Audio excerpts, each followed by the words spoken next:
Jason McBeats. Para sa tanan nga kapoy na ugugma, pero padayong gihapon. Unta na ko sa tamang tao karon, dili sa tao nga akong giingong mauna. Ni unya biyan radi ay ko, gihatag na ko tanan wala ko'y gitago. Pero sa katapusan, kasakit ra ang nadawat sa akong kasing-kasing. Pirme kong nangutana, unsay kulang na ako, ngano bisan unsaon, diligid ko mapili. Nagpabiling ko bisan ako na'y nasakitan, kay abin ako ang tinuod nga gugma kay dili mo biya. Kapoy na kayo, sigig hilak sa gabi, nang andoy nga untanan ay mo abot nga dili na mo biya. Kung dili pa ikaw ang para nako, maghulat ko sa tao nga tinuod yun.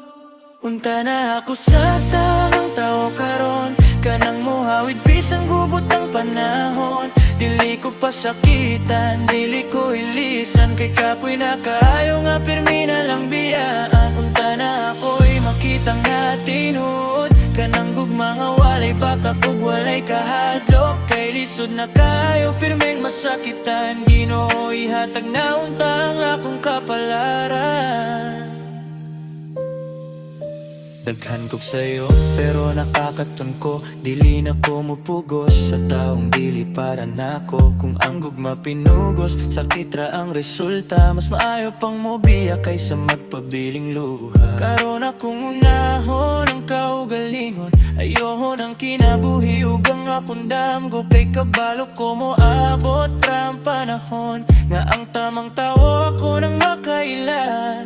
Kung ikaw man karon ang nasakitan, ayaw pagdali. Ang tamang tao mo abot ra sa husto, para ko'y matayon lang.